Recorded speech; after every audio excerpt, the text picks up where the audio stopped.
शांति शांति। अंतर मन में ज्योति जगा लो, होगा दूर अंधेरा।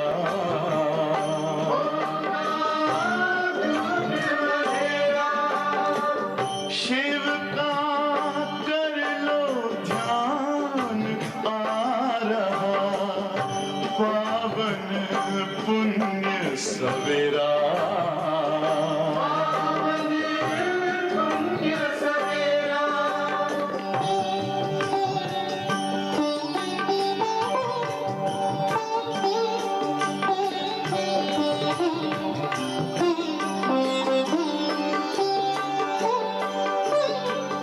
तुम हो कौन, कहाँ से आए, अपने आप को जानो।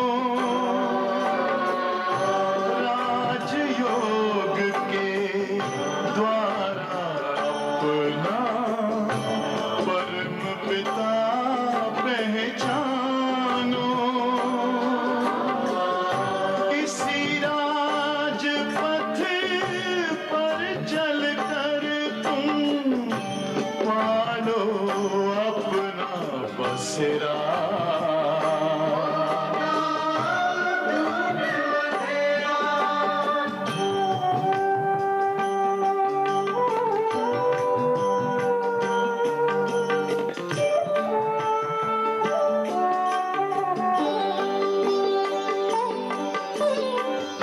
तुम हो आत्मा तन से न्यारे, परमात्मा को प्यारे। दिव्य गुणों को धारण करके योगी बनो दुलारे। ज्योति बिंदु ही तोड़ेगा ये माया मोह का घेरा।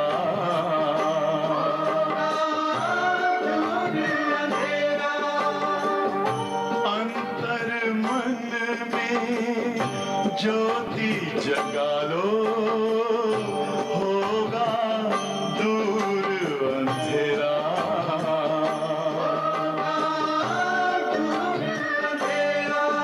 ओम शांति,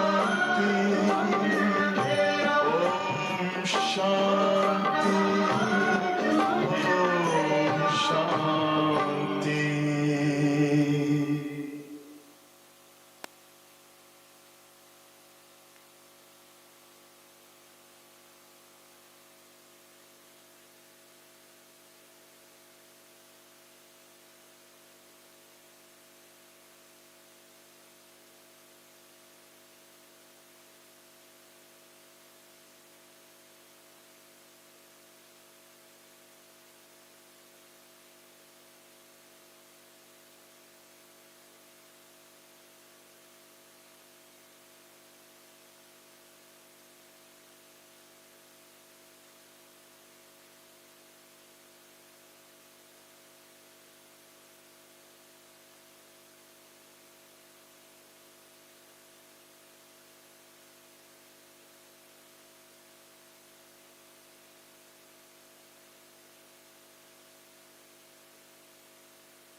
ओम शांति।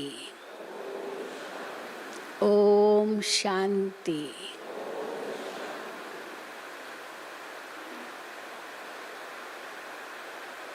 आज की सारी मुरली है, मैं इनके तन में क्यों आता हूँ।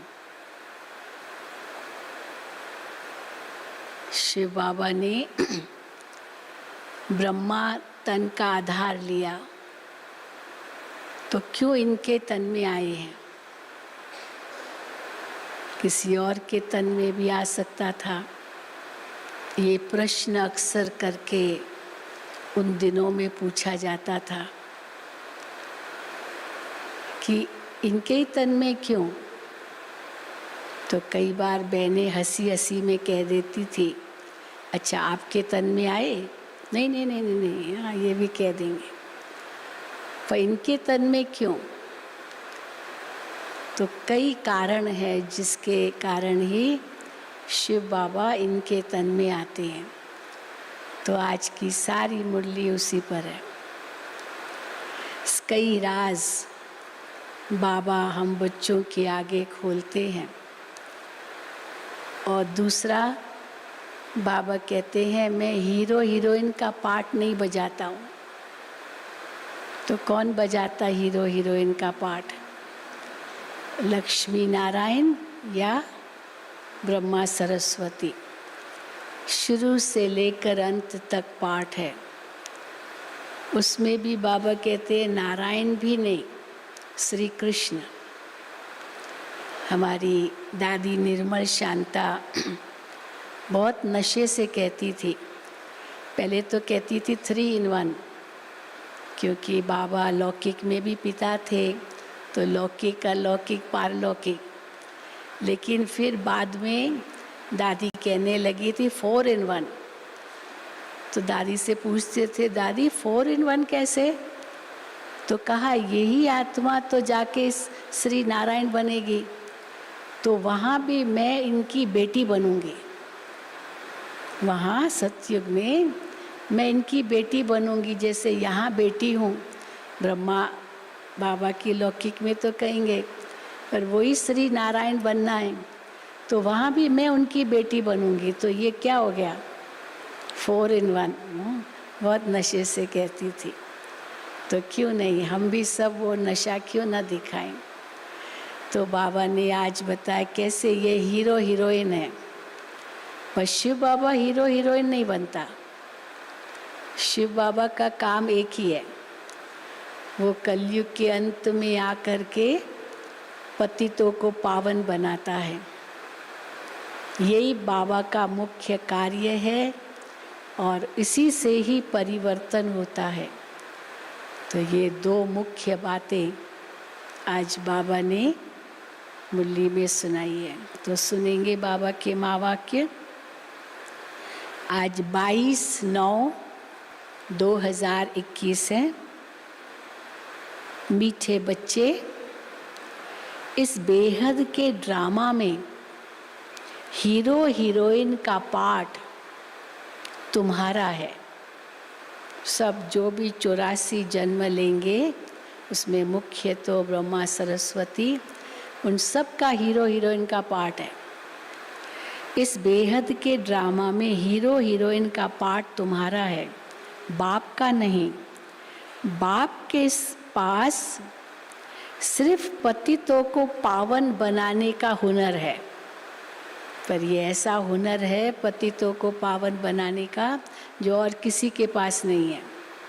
चाहे कितना भी वो महान आत्मा हो, धर्मात्मा हो, धर्म पिता हो, कोई भी हो, पर पति से पावन बनाने का हुनर बाबा कहते ये केवल मेरे पास ही है। प्रश्न है, ब्रह्मा के चित्र को देख जो प्रश्न उठाते हैं उन्हें कौन सा राज समझाना है? उत्तर, उन्हें समझाओ कि ये आदि सो अंत वाली आत्मा है। आदि सो अंत वाली आत्मा है। जो फर्स्ट प्रिंस श्री कृष्ण है, उनके ही लास्ट जन्म में बाप आते हैं। ये पतित तन है, इन्हें ही पावन बनाना है। आत्मा को पावन बनाना है। ये कोई भगवान नहीं है, ब्रह्मा भगवान नहीं है। भगवान तो एवर प्योर है, उसने इनके तन का आधार लिया है। गीत है, मुखड़ा देख ले प्राणी जरा दर्पण में। ओम शांति। बाप ने बच्चों को समझाया है कि शांति के लिए कोई बाहर दर दर धक्का नहीं खाना है। जैसे हठ योगी सन्यासी समझते हैं, गृहस्थ व्यवहार में रहते शांति मिल नहीं सकती। शांति तो जंगल में मिलती है, वो ये समझते हैं। परंतु बाप समझाते हैं शांति वहां भी मिल नहीं सकती। इस पर एक कहानी व दृष्टांत सुनाते हैं कि रानी के गले में हार पड़ा था और ढूंढती थी बाहर। फिर राइमिंग करते हैं, हार था गले में और ढूंढती थी गली में। तो जो गले में पड़ा है वो गली में कहाँ मिलेगा। रानी के गले में हार पड़ा था, ढूंढती थी बाहर। ऐसे शांति तो तुम्हारे गले में पड़ी है, बाहर कहाँ ढूंढते हो। तो बाप आकर समझाते हैं, बच्चे तुम आत्मा का स्वधर्म ही शांति है। गले में पड़ी है शांति, माना आत्मा का स्वधर्म ही शांति है।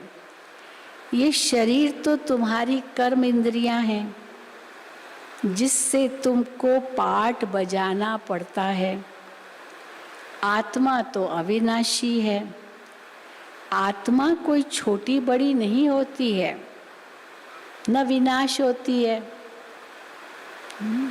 बाकी क्या होती है, न छोटी बड़ी होती है, न विनाश होती है, न घिसती है।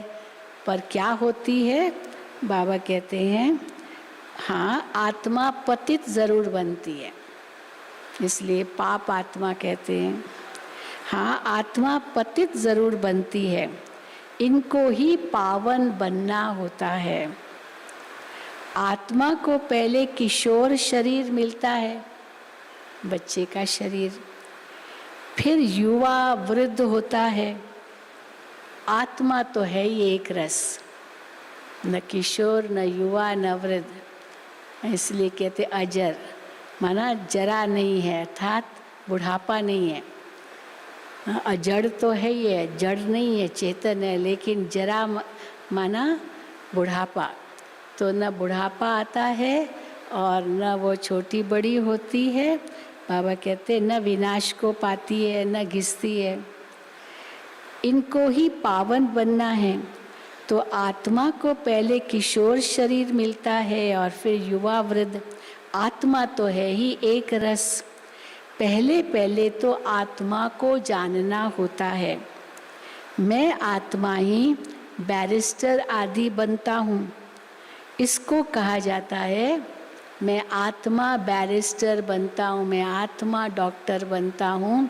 अगर ये निश्चय है तो इसको कहा जाता है आत्म अभिमानी भव। बाप समझाते हैं, बच्चे तुम देह अभिमानी बन पड़े हो, इसलिए अपने को शरीर समझ लेते हो। ये भूल जाते हो कि मैं आत्मा हूँ और ये मेरा शरीर है। अहम और मम, बाबा कहते थे, मम्मा बहुत कहती थी, अहम आत्मा मम शरीर। तो मैं आत्मा हूँ, ये मेरा शरीर है। तो अपने को रियलाइज करना है, सेल्फ रियलाइजेशन, माना अपने को रियलाइज करना है। 84 जन्म भी आत्मा लेती है। अभी बाप ने समझाया है, जो ब्राह्मण बने हैं वही फिर देवता बनने वाले हैं। ऐसे भी नहीं, हाँ, ब्राह्मण देवता जरूर बनेंगे, लेकिन ऐसे भी नहीं कि सब 84 जन्म लेते हैं। देवता बनेंगे लेकिन सब ब्राह्मण 84 जन्म नहीं लेंगे। कोई पहले आएगा, कोई 50-100 वर्ष के बाद भी आएगा, है ना। त्रेता अंत तक ब्राह्मण ही आएंगे ना, सबको देवता बनाना है तो इसीलिए वो त्रेता अंत तक आएंगे, वो ब्राह्मण ही होंगे। जो 2 युगों में आते हैं वही देवता बनते हैं। कोई 50-100 वर्ष के बाद भी आते रहेंगे। कोई के 80-82 जन्म होंगे, कोई के कितने जन्म। मनुष्य तो 84 लाख जन्म कह देते हैं। इनसे भी सेटिस्फाई नहीं हुए। चलो 84 जन्म के बदले 84 लाख कह दिया आत्मा के लिए, फिर परमात्मा के लिए भी कहा। हाँ, तो बाबा कहते इससे भी सेटिस्फाई नहीं होते, संतुष्ट नहीं होते, तो और आगे कैसे बढ़ाते। वो तो कह देते कण कण में भगवान है, हर कण में भगवान है। हाँ, कण कण से मैंने पूछा मेरा शंकर कहाँ है ना, ऐसे भी है कहानी आई थी, कण कण में भगवान। तो कण कण से पूछा कि शंकर कहाँ है, शिव शंकर को मिला दिया। तो फिर कह देते कण कण में भगवान है। अब भगवान कहते हैं कि मैं किसी मनुष्य तन में भी अब भगवान कहते हैं मैं किसी मनुष्य तन में भी नहीं हूँ। चलो कोई के कण कण में नहीं, कुत्ते बिल्ली में नहीं, और सब में नहीं, जानवरों में नहीं, लेकिन मनुष्य में है परमात्मा। तो बाबा कहते ऐसे भी नहीं। भगवान कहते मैं किसी मनुष्य तन में भी नहीं हूँ। तो जानवर, पत्थर, ठिक्कर कण कण में कैसे होगा। बाप ने समझाया है नंबर 1 ही। अब राज समझाते बाबा अपनी रचना का। बाप ने समझाया है नंबर 1 ही लास्ट नंबर में तमो प्रधान बनते हैं। मैं खुद कहता हूँ कि मैं बहुत जन्मों के अंत में साधारण तन में प्रवेश करता हूँ। भगवान उवाच बहुत जन्मों के अंत के जन्म के भी अंत में मैं प्रवेश करता हूँ। अर्थात इसका मतलब क्या है, जिसने पूरे 84 जन्म लिए हैं, पूरे 84 जन्म, उसके भी बुढ़ापे के तन में, तो ज़रूर वो पतित होगा। वो कोई पावन थोड़ी होगा जिसके तन में प्रवेश करता हूँ, तो ज़रूर वो पतित होगा, पावन तो हो नहीं सकता। बाप खुद कहते हैं पहले नंबर में है श्री कृष्ण, फर्स्ट प्रिंस। कल भी बाबा की मुरली में था ना, पहला देवता का जन्म वो श्री कृष्ण का ही है। उनके माता पिता देवता नहीं है, वो तो यहाँ ही है। और पहला देवता, योग बल की पहली रचना वो श्री कृष्ण है। तो बाप खुद कहते पहले नंबर में है श्री कृष्ण, फर्स्ट प्रिंस। श्री नारायण भी तो बाद में बनता है, जब बड़ा होता है। वो भी कितने साल के बाद श्री नारायण बनता है, कब होता है उनका स्वयंवर। बाबा कहते हैं वो भी 20-25 वर्ष कम हो जाते हैं। कृष्ण तो नारायण नहीं कहलाता है, नारायण कहलाए फिर तो नारायण ही कहलाएगा। वो भी 20-25 वर्ष कम हो जाते हैं। उनके भी पूरे 84 जन्म नहीं कहेंगे, इसलिए नारायण की डिग्री भी कृष्ण से थोड़ी कम हो गई। उनके भी पूरे 84 जन्म नहीं कहेंगे। तो नंबर 1 है श्री कृष्ण। भल वही फिर स्वयंवर के बाद नारायण बनता है, परंतु हिसाब तो बच्चों को करना है ना। हिसाब ही हिसाब है कि पूरा एग्जैक्ट 84 बर्थ वो केवल श्री कृष्ण के 84 जन्म, परंतु हिसाब तो बच्चों को करना है ना। पूरे 84 जन्म 5000 वर्ष के ही कहेंगे। पहला आया, भले श्री नारायण बनने के बाद संवत शुरू होता है, लेकिन पहला तो कृष्ण आया फिर नारायण बना, तो 5000 साल वहीं से शुरू करेंगे। पूरे 84 जन्म 5000 वर्ष श्री कृष्ण के ही कहेंगे। तो बाप बैठ समझाते हैं, मैं कल्प कल्प उसी के तन में आता हूँ, जिसका आदि से लेकर अंत तक का पाठ है। ना कोई पूछे ना इनके तन में क्यों, अब ये राज उनको समझाएं। जिसका आदि से लेकर अंत तक पाठ है, दूसरे कोई में आ नहीं सकता हूँ। हिसाब है ना, ब्रह्मा ही पहला नंबर ठहरा।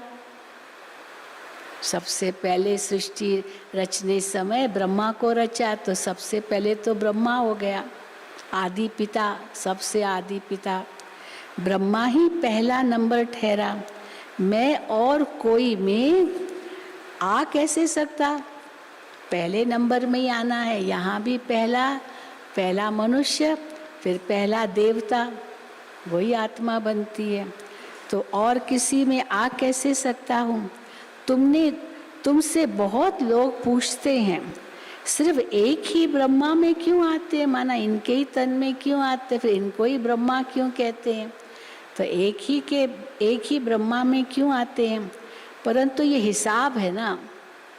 अब हिसाब को तो वो समझते नहीं है, वो तो ऐसे ही पूछेंगे इनके ही तन में क्यों। परंतु ये हिसाब है ना, ये है समझने की बातें। गाया भी हुआ है, ब्रह्मा द्वारा स्थापना करते हैं, विष्णु व शंकर द्वारा स्थापना नहीं करते हैं, ब्रह्मा द्वारा ही स्थापना है। तो तीनों में से बड़ा कौन हुआ? ब्रह्मा या विष्णु या शंकर? तो ब्रह्मा को ही कहेंगे, क्योंकि स्थापना उनके द्वारा, तो वही बड़े हो गए। लेकिन फिर भी बाबा कहते हैं शंकर को महादेव कह दिया, ब्रह्मा को देव का, विष्णु को देव का, शंकर को महादेव का, वो सबसे बड़ा देव कह दिया। फिर चलो शिव बाबा के लिए कहेंगे शिवाय नमः, ओम नमो शिवाय। परंतु तीनों में शंकर को बड़ा का महादेव।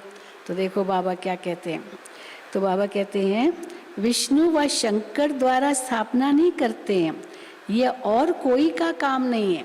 स्थापना ब्रह्मा द्वारा ही होती है, विष्णु द्वारा स्थापना नहीं, शंकर द्वारा स्थापना नहीं, ये और कोई का काम नहीं है। मनुष्य रचयिता रचना को नहीं जानते हैं, ये भी ड्रामा में नूंद है। न जानना ये भी ड्रामा में नूंद है। तभी तो बाप आकर के रचयिता रचना की समझानी दे, ज्ञान दे, ये भी ड्रामा में नूंद है। इसीलिए सब ड्रामा में नूंद है। तो प्रश्न उठ ही नहीं सकता है, क्यों ये क्यों का प्रश्न उठ ही नहीं सकता है। तो क्यों बाबा कहते हैं ये प्रश्न नहीं उठ सकता है? क्योंकि बनी बनाई बन रही, अब कुछ बननी नहीं। जो बनी बनाई है वही बन रही है, कोई नई चीज़ नहीं बन रही है। चिंता ताकि कीजिए जो अनहोनी होए, कोई अनहोनी है ही नहीं चीज़ जिसके लिए फिर आप चिंता करो। जो भी हो चुका है वही हो रहा है। चिंता ताकि कीजिए जो अनहोनी होए, ये अभी की बात है। जो होनी है वही होती है। अंडरलाइन गहराई कितनी है इस वाक्य में। जो होनी है वही होती है, भावी टाली नाही टले, ऐसे कहते ना। तो भावी भक्ति मार्ग में शब्द है, और ड्रामा हम ज्ञान मार्ग में कहते हैं। तो भावी टल नहीं सकती, जो होनी है वही होती है, वो बदल नहीं सकती। लेकिन हाँ बाबा कहते हम जानते नहीं हैं, इसलिए पुरुषार्थ करना तो हमारा फर्ज बन जाता है। ये नहीं ड्रामा में जो होगा वही होगा, तो पुरुषार्थ क्यों करें। ड्रामा में ये भी नोंद है कि प्रारब्ध का आधार पुरुषार्थ है, इसीलिए प्रारब्ध मिलेगी तब जब पुरुषार्थ करेंगे। इसीलिए ये प्रश्न हो ही नहीं सकता कि पुरुषार्थ क्यों करें। तो बाबा कहते हैं वो बदल नहीं सकती। आज जो कुछ होता है फिर 5000 वर्ष के बाद होगा।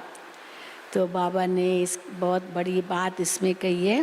बाबा ने समझाया भी था, कोई भी बात ऐसी देखो कोई बड़ी घटना दुनिया में अगर हो रही है, हुई है, तो आप क्या कहो, कोई भी बात ऐसी देखो तो बोलो। हाँ, बाबा कहते अखबार में लिख सकते हो कि ये कोई नई बात नहीं है, 5000 वर्ष पहले भी हुई थी ये घटना, ये बात 5000 साल पहले भी हुई थी।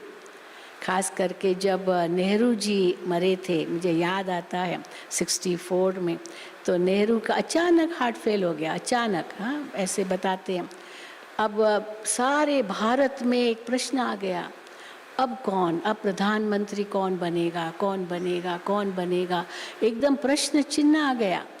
उस समय बाबा ने कहा था, जगदीश भाई को कहा कि आप अखबार में लिख दो कि नेहरू जी मरा, तो ये नई बात नहीं है, कल्प पहले भी ऐसे ही हुआ था। तो क्योंकि बहुत प्रश्न आ गया था, हम बाबा की एक मुरली में आया था कि कैसे, वो फिर लिखा भी था, जगदीश भाई ने खास अखबार में डलवाया था। तो बाबा कहते हैं एकदम ऐसे लिख दो, ये नई बात नहीं है। फिर भल वो आकर के पूछे, अब आप लिखेंगे, कहेंगे ऐसे कैसे लिख दिया है, नई बात नहीं है, तो कहेंगे भले आओ आके पूछो, हम बता सकते हैं हमने क्यों लिखा है ऐसे। तो बाबा कहते हैं कोई भी बात ऐसी देखो तो बोलो, ये कोई नई बात नहीं है, 5000 वर्ष पहले भी हुआ था, एकदम ऐसा लिख दो। फिर भल वो आकर के पूछे, लिखने में कोई हर्जा नहीं है, लिख दो। बाबा कहते पत्थर फेंको, फिर अपने आप हलचल होगी। ये लड़ाई अभी उस समय 65 में लड़ाई लगी थी इंडिया पाकिस्तान की भी, या 62 में चाइना के साथ इंडिया की लड़ाई लगी थी, तो बाबा ने उस समय भी कहा था ये लिख दो, पहले भी हुई थी। तो ये बड़ी बड़ी जो घटनाएं हैं, बाबा कहते अखबार में डालो, लिखो कि पहले भी ये हुआ था। तो बाबा कहते ये लड़ाई पहले लगी थी, नथिंग न्यू। महाभारत की लड़ाई भी 5000 वर्ष पहले हुई थी, अभी फिर होनी है, नथिंग न्यू। क्रिश्चियंस ने भारत में आकर के राज्य छीना, अंग्रेज आए, भारत को लूटा, भारत में राज्य किया। बाबा कहते लिख दो, नथिंग न्यू, ये भी नथिंग न्यू, कुछ भी नया नहीं है। फिर कल्प बाद भी ऐसा ही होगा। ये वर्ल्ड की हिस्ट्री, ज्योग्राफी रिपीट होती रहती है। अब फिर से आदि सनातन देवी देवता धर्म की स्थापना हो रही है। जिनके 84 जन्म पूरे हुए हैं, वही पहले नंबर में लक्ष्मी नारायण बनेंगे। ये सब राज बाप ही बैठ समझाते हैं। बाप कहते हैं मैं मनुष्य सृष्टि का बीज रूप हूँ, इनको उल्टा झाड़ कहा जाता है। इस कल्प वृक्ष की आयु 5000 वर्ष है। स्वास्तिका में 4 भाग एक जैसे देखेंगे, चारों भाग एक जैसे, और जो हाथ है वो कैसे धीरे धीरे बदलते हैं, वो राइटियस है, फिर थोड़ा नीचे फिर अनराइटियस, फिर बाबा कहते अनराइटियस में ये कैसे प्रधानता हो जाती है। तो बाबा कहते हैं ये भी स्वास्तिका में भी 4 भाग एक जैसे देखेंगे। युग भी इक्वल है, उसमें भी फर्क नहीं पड़ सकता है, चारों युग बराबर है। तो बाप समझाते हैं कि देखो दुनिया में तो क्या क्या हो रहा है, अब कितनी बड़ी बड़ी बातें उस समय हुई थी, क्या क्या हो रहा है। कोई मून पर जाते हैं, चंद्रमा के लिए बहुत उस समय मेहनत कर रहे थे, चंद्रलोक में चंद्रमा में क्या है। तो कोई मून में जाते हैं, कोई आग पर चलते हैं, कोई पानी पर चलना सीखते हैं। बाबा कहते हैं ये सब है फालतू, भगवान भाई सब फालतू, बहुत मेहनत करते। मुझे याद है उसी समय हम छोटे थे, मुंबई में किसी ने ऐलान किया, एक टैंक बनाई और टैंक बनाई और उसमें पानी भरा और कहा कि मैं पानी पर चल के दिखाऊंगा। टिकट लेने के लिए वो टिकट भी बेची, और फिर जिस दिन उनको चढ़ना था तो टैंकी पर चढ़ा, वो बड़ी वो सीढ़ी बनाई, और फिर क्या हुआ, जैसे ही पाँव रखा गया पानी में, और लोगों ने चिल्लाया, हमारा पैसा वापस करो, पैसा वापस करो, पैसा वापस करो। अब वो तो भाग गया, पता ही नहीं कहाँ चला गया। भीड़ ने तो, भीड़ के बीच में पैसा क्या वापस करेगा, पानी पर ऐसे थोड़ी चल सकते हैं। तो बाबा कहते हैं ऐसे कई हैं, वो कुछ रिद्धि सिद्धि होती है तो परंतु वो नहीं ठहर सका पानी पर, पानी के अंदर चला गया पैर। 9-2-11 हो गया, पूरा अखबार में आया था 9-2-11 हो गया उस समय की बात है। तो बहुत उस समय ऐसी ऐसी बातें बहुत होती थी। तो बाबा कहते ये सब है फालतू, इससे कोई भी फायदा नहीं।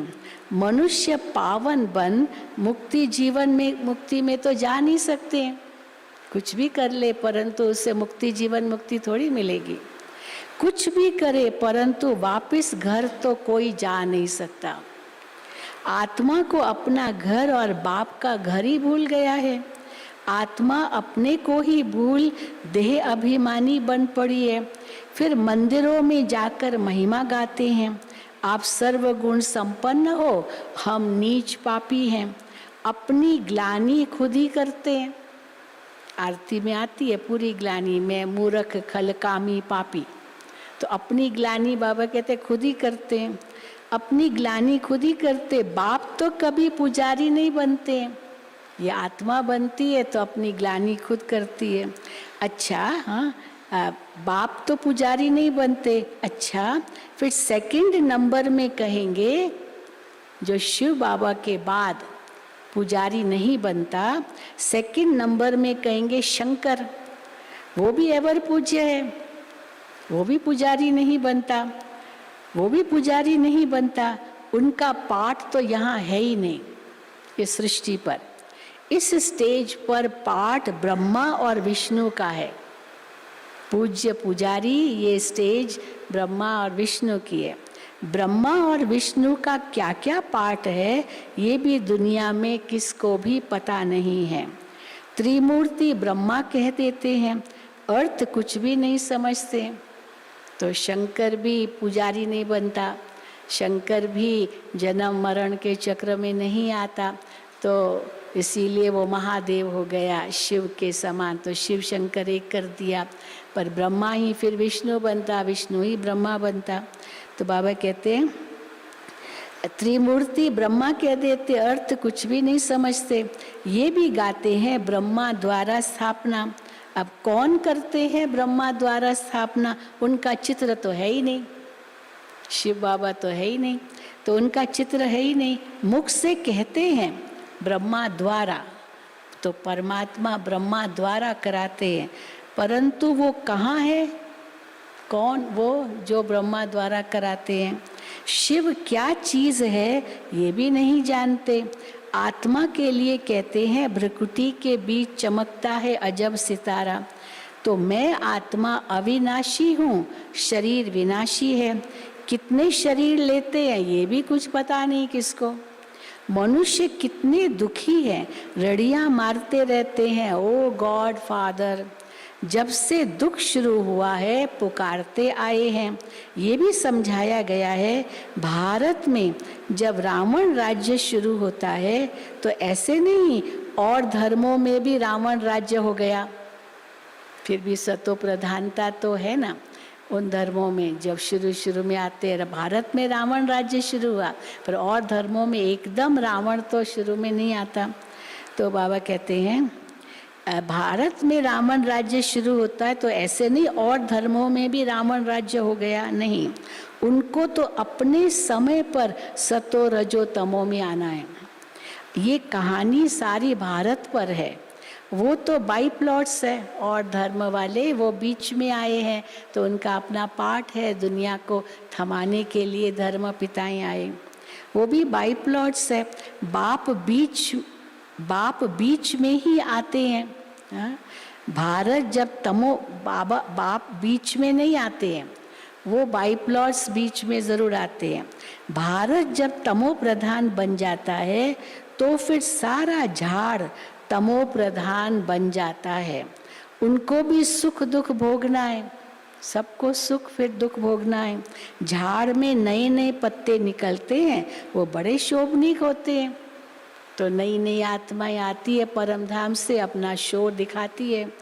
नयों को फिर सतो रजो तमो में जरूर आना है।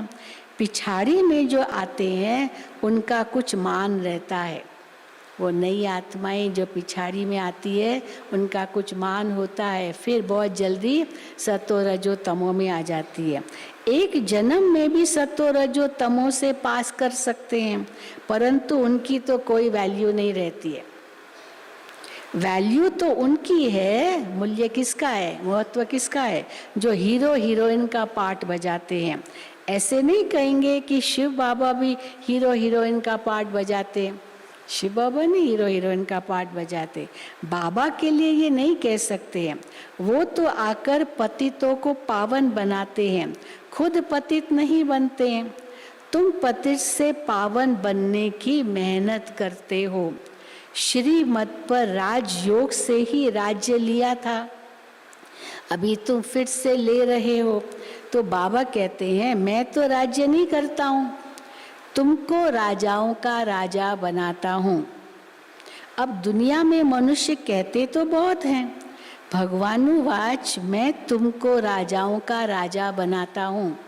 ये गीता के अक्षर है। मैं तुमको राजयोग सिखाकर राजाओं का राजा बनाता हूँ। तो जो गीता पाठी है वो ये सुनाते हैं, जब गीता सुनाते हैं तो भगवान ने कहा मैं तुमको राजाओं का राजा बनाता हूँ, परंतु उसका अर्थ तो खुद नहीं समझते। कैसे भगवान राजाओं का राजा बनाता। अर्जुन को कहा मैं तुमको राजयोग सिखाकर राजाओं का राजा बनाता हूँ। तुम इस विश्व में, तुम इस युद्ध में अगर जीतेंगे, विजयी बनेंगे, तो तुम विश्व का राज्य लेंगे, स्वर्ग का राज्य लेंगे। और अगर तुम हार भी गए तो भी तुम स्वर्ग में जरूर आओगे। ये भी गीता में आता है। तो मनुष्य क्या समझते, उस युद्ध में कोई मरेंगे तो स्वर्ग में जाएंगे, ऐसे। तो बाबा कहते हैं ये तो इस युद्ध की बात है, विकारों से युद्ध। मैं तुमको राजाओं का राजा बनाता हूँ, परंतु उसका अर्थ न खुद समझते हैं न किसको समझा सकते हैं जो गीता सुनाते हैं। भगवानुवाच, तो जरूर भगवान आया था तब तो कहा था ना कि हे बच्चों, भारत में ही शिव जयंती शिवरात्रि मनाते हैं। बाप आते भी है भारत खंड में है, भारत ही अविनाशी खंड है। अब भारत की महिमा सुनो। भारत ही अविनाशी खंड है, उनकी महिमा बहुत भारी है। जैसे बाप की महिमा अपरम अपार है, वैसे भारत की महिमा भी अपरम अपार है। और किस किस की महिमा अपरम अपार है? बाबा की तो है, भारत की है। फिर जब बाबा आते हैं सृष्टि पर संगम युग, उसकी भी महिमा अपरम अपार है। जो ज्ञान सुनाते हैं गीता ज्ञान, वो उसकी भी महिमा अपरम अपार है। जो स्थापना करते हैं स्वर्ग, उसकी भी महिमा अपरम अपार है। तो इसलिए बाबा कहते हैं भारत की महिमा भी अपरम अपार है।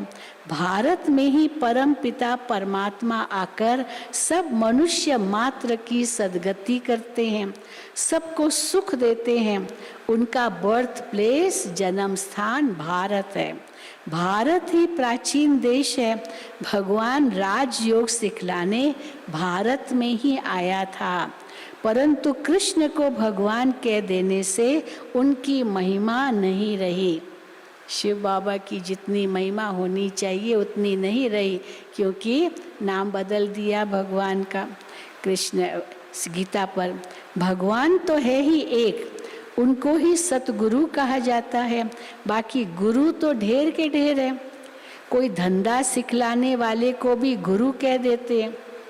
हाँ, कोई हुनर सिखाते ना किसी को, तो वो जो हुनर सीखता है, स्किल सिखाते हैं, तो वो कहेगा ये मेरा गुरु है, इसने मुझे ये सिखाया। तो कुछ भी किसी को सिखाता है कोई, तो वो गुरु बन जाता है उसका। तो उस प्रकार गुरु तो कितने हैं। कोई धंधा सिखलाने वाले को भी गुरु कह देते हैं। आजकल तो सबको अवतार भी मान लेते हैं। चलो गुरु कहा, भाई सिखलाने वाला है, लेकिन अवतार भी मान लिया सबको। कुछ भी समझते नहीं हैं। जब बिल्कुल पतित बन जाते हैं तब पुकारते हैं कि बाबा आकर हमको पावन बनाओ। बाप ही आकर सच्ची सच्ची अमर कथा सुनाते हैं। अब तुम्हारी बुद्धि में है कि हम 84 जन्मों में कैसे आते हैं। पहले अच्छा जन्म होता है, फिर उतरते आएंगे। दुनिया की भी उतरती कला होती है, आत्माओं की भी उतरती कला, तो दुनिया की भी उतरती कला।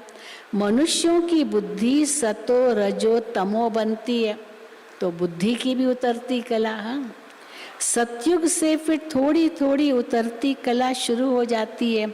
चढ़ती कला तेरे भाणे सर्व का भला, ये अभी का ही समय है। सर्व का सदगति दाता तो एक बाप है ना। वो गुरु लोग तो सिर्फ शास्त्र सुनाते हैं, सुनते सुनते गिरते ही आए हैं। बेहद का बाप आकर बच्चों से पूछते हैं, क्या पूछते हैं बेहद का बाप बच्चों से? मैं तुमको इतना साहूकार बनाकर गया, इतने हीरे जवाहरातों के महल देकर गया, वो सब कहाँ गए? बताओ भाई, कहाँ गए? कहाँ गए सारे महल, इतने सारे हीरे जवाहरात जो थे हमें, कहाँ गए? तो बाबा कहते हैं लौकिक बाप भी बच्चों से पूछेगा ना, इतने तुमको पैसे दिए, लेकिन हाँ, लौकिक बाप बच्चों को पैसे देते हैं, लेकिन बच्चे पैसे बर्बाद कर देते हैं। तो बाप बुलाकर पूछता है, तुमने इतने पैसे कहाँ बर्बाद किए? बच्चों के पास पैसे होने से उड़ाते बहुत हैं। माँ लौकिक में बच्चे को दिया तो उड़ा देगा पैसा। बाप तो धर्मात्मा, और बच्चे विलायत में जाकर लाखों रुपए उड़ा देते हैं। घूमने चले गए, पैसा बहुत है, घूम करके लाखों रुपया उड़ा करके आ गए, फिर खाली हो गए, तो लाखों रुपया उड़ा देते हैं। बाप कुछ कर नहीं सकता, लौकिक पिता भी कुछ नहीं कर सकता है। क्यों? बाप फारकती भी नहीं दे सकता कि अभी तो मेरा बेटा नहीं हो, तुमने सारा पैसा उड़ा दिया तो मेरा बेटा नहीं, वैसे थोड़ी कहेगा।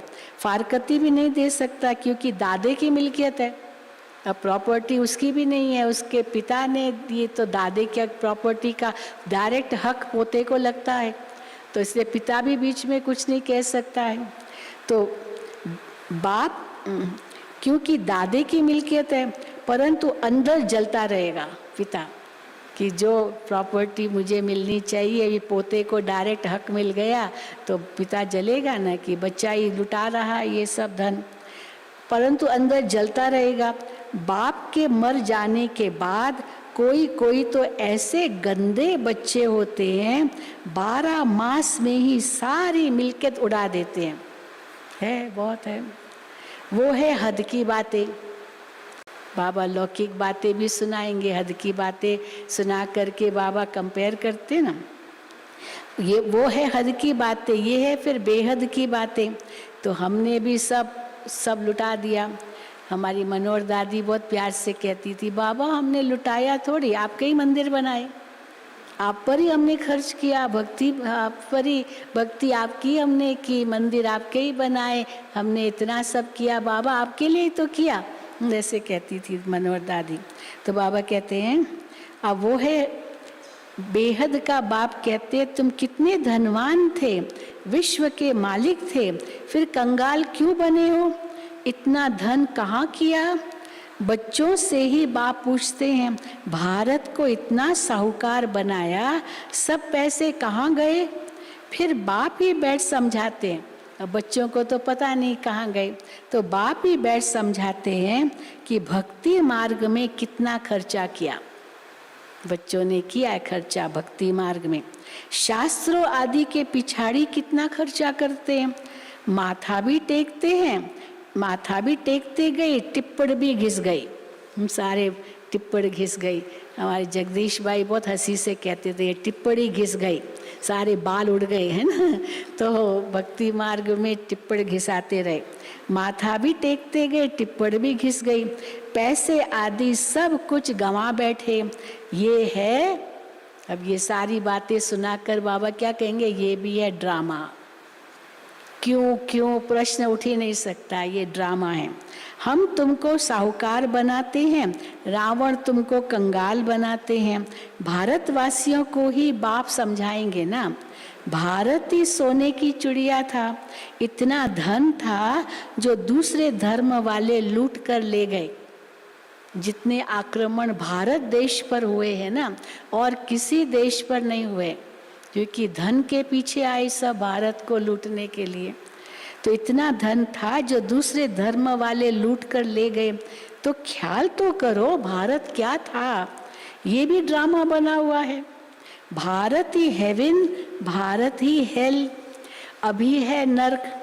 ये सारी कहानी भारत पर ही है।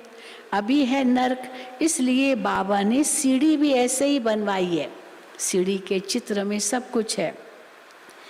जो कोई भी समझे हम पतित हैं, छोटे छोटे बच्चों को भी चित्र पर समझाया जाता है ना। नक्शे बिगर बच्चे क्या समझे। बाप ही आकर पतित से पावन बनने की सहज युक्ति बताते हैं। सहज से सहज भी है, पावन कैसे बनो सहज से सहज भी है, और बाबा कहते हैं डिफिकल्ट से डिफिकल्ट भी है। बहुत मुश्किल है कैसे पावन बने, कैसे पवित्र बने, कैसे मन को वश में करे, कैसे कैसे ही पूछते रहते हैं। तो सहज से सहज भी है, डिफिकल्ट से डिफिकल्ट भी है। सतयुग में देही अभिमानी रहते हैं। हाँ, कैसे देही अभिमानी रहते हैं। आत्मा समझती है अब शरीर बड़ा हुआ है, ये पुराना चोला छोड़ दूसरा लेना है। जैसे साक्षात्कार हो जाता है, अब जाकर बच्चा बनना है, पुरानी खाल छोड़ देने हैं।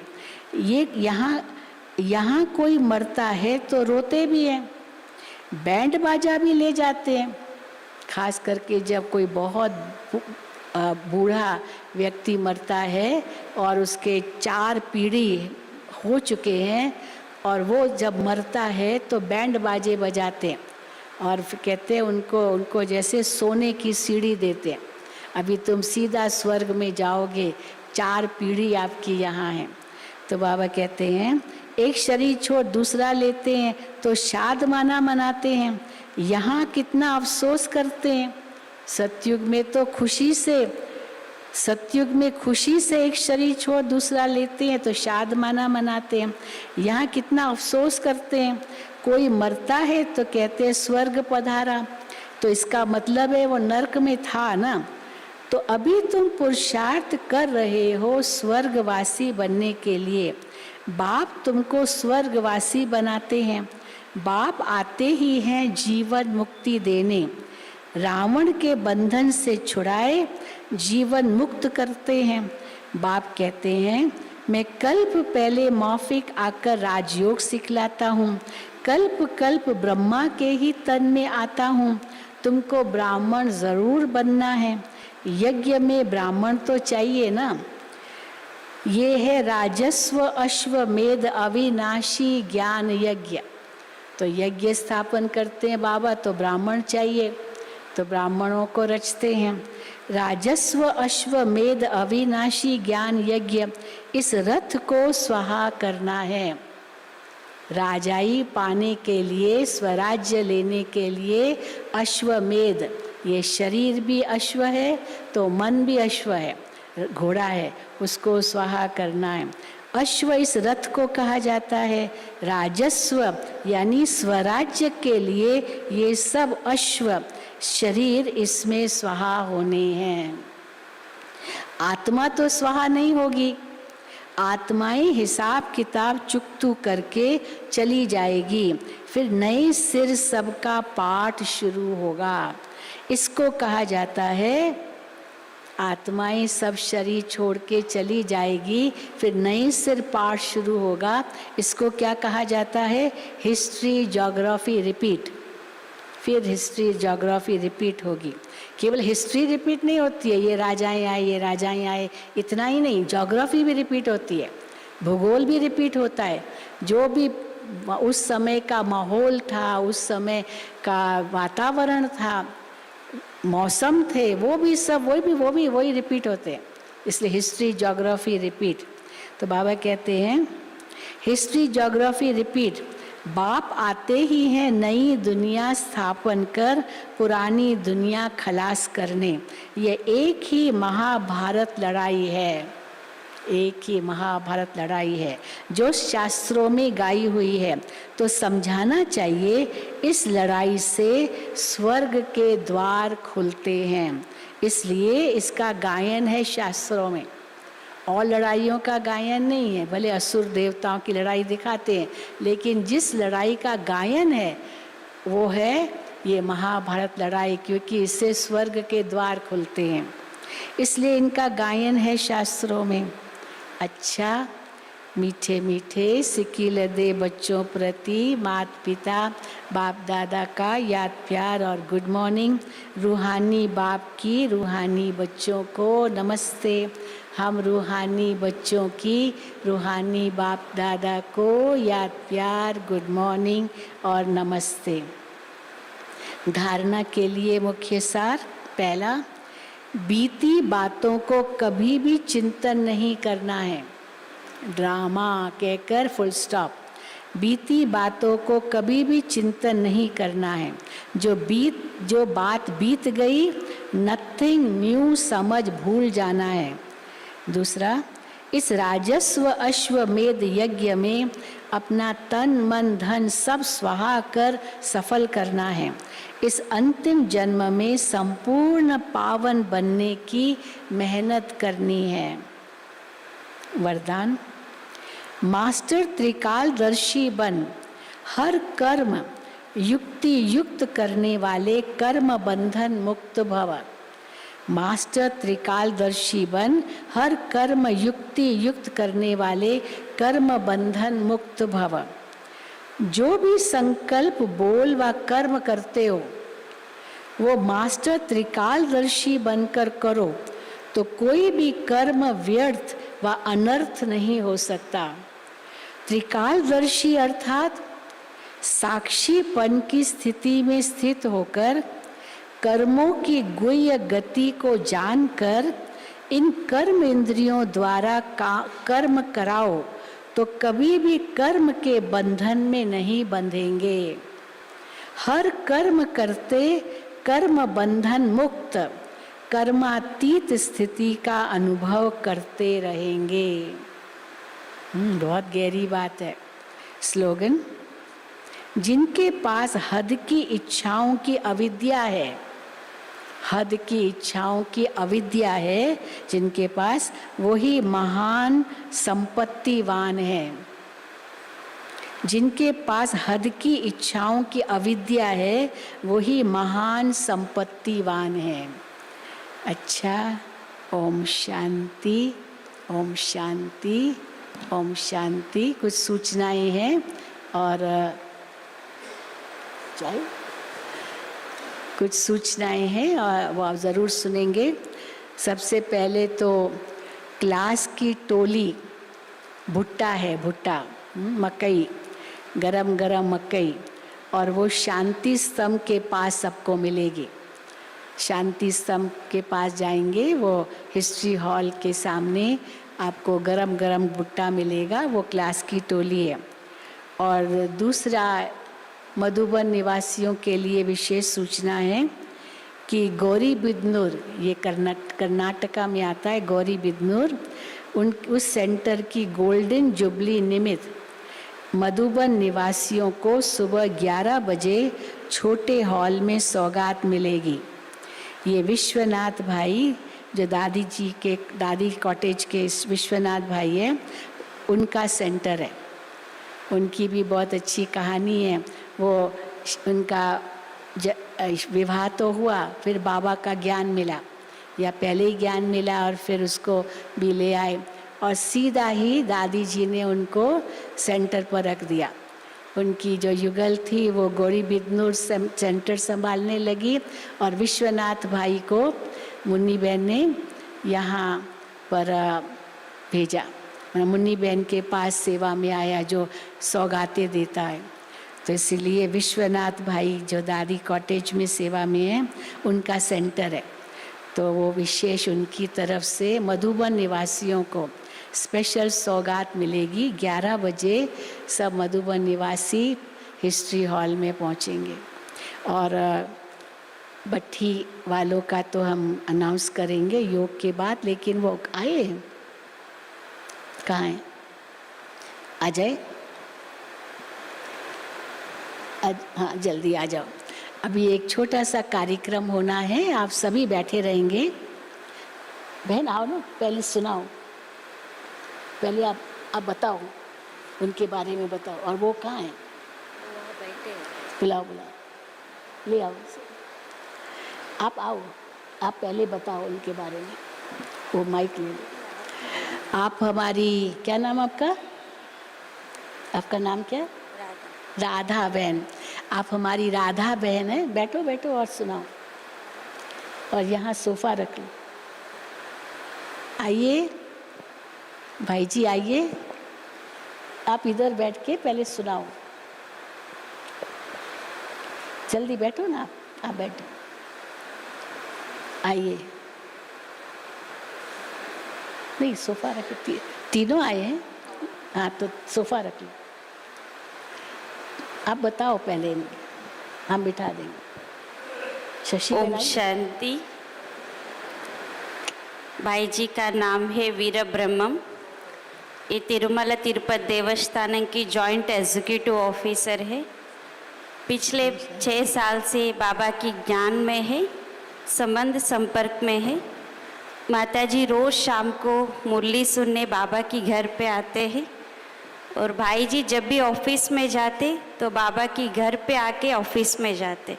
इनकी ये विशेषता है।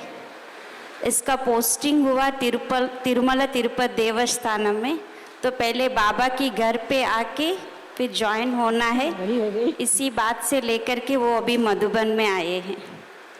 आप पूरी हिस्ट्री सुनाओ ना। और शीलू दीदी जब तिरुपति आए थे तो शीलू दीदी को वो तिरुमला लेकर के गए थे। तो दीदी ने बोला आप जब मैं अगली बार आएंगे आपकी पोस्टिंग यहीं पे होगा। तो दीदी की जो बात है वो सच हो इसकी, इसलिए उसने बोला मैं दीदी से जाके मिलना है। आप जब हम तिरुमला गए थे, बालाजी मंदिर जो आंध्र प्रदेश में है, उस समय आप एसडीएम थे वहाँ के, तो सीधा हमको अंदर ले गए। नहीं तो कितना रोकते रहते हैं, इतनी बड़ी लाइन होती है, 2-2 दिन लोग खड़े होते हैं, पर इनको तो कोई नहीं रोक सकता क्योंकि एसडीएम है।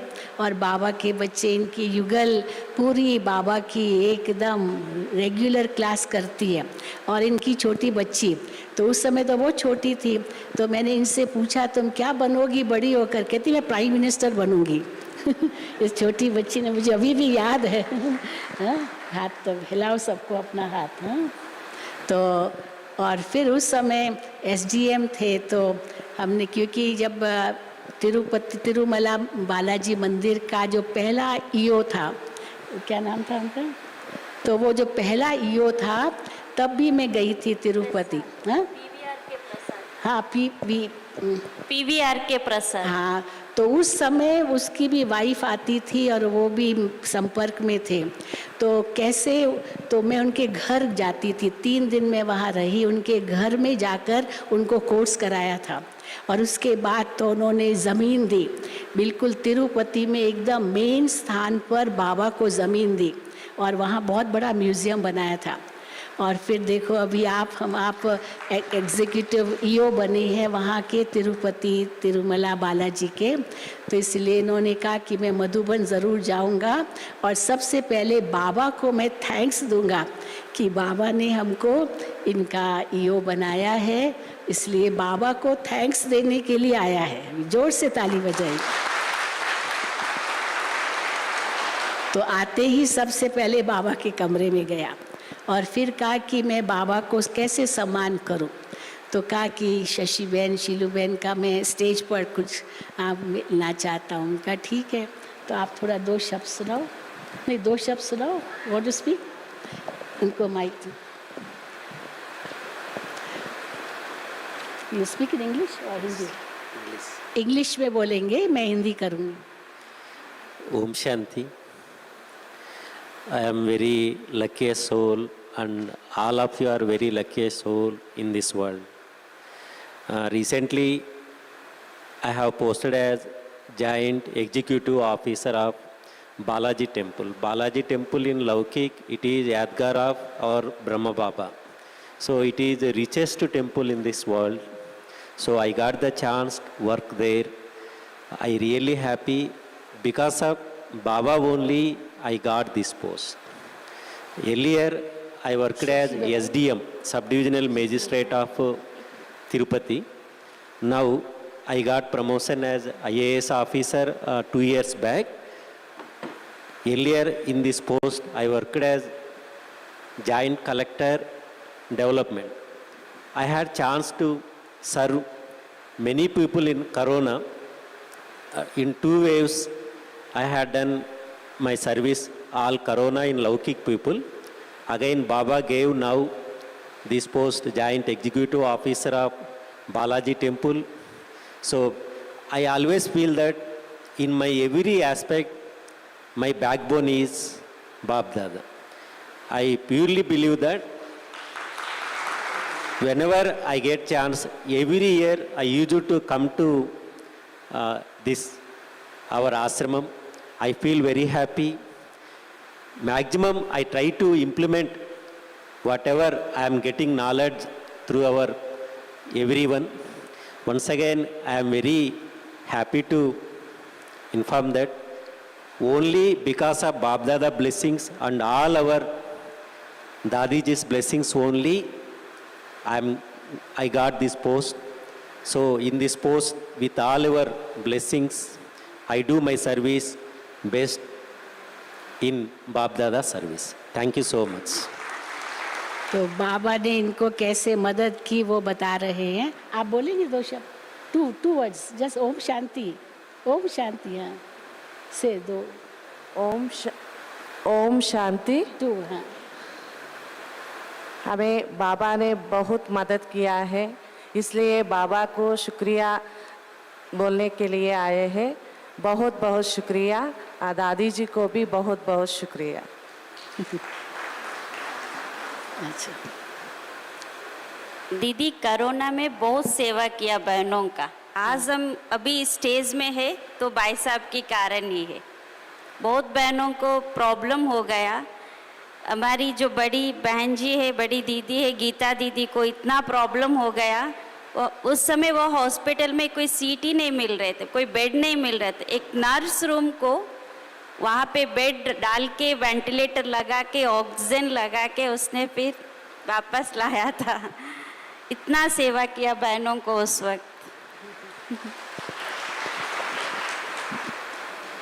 You would like to do what you want to do. कि इनको बाबा को सम्मान करना है तो कहा कि आपको यहाँ करेंगे. शशि बहन को भी, वो तो नहीं आ रहे ऊपर, लेकिन नीचे करेंगे.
अभी हम सभी योग में बैठेंगे और उसके बाद बट्ठी वाले भाई बहनें बैठे रहेंगे, आज का प्रोग्राम आपको देंगे।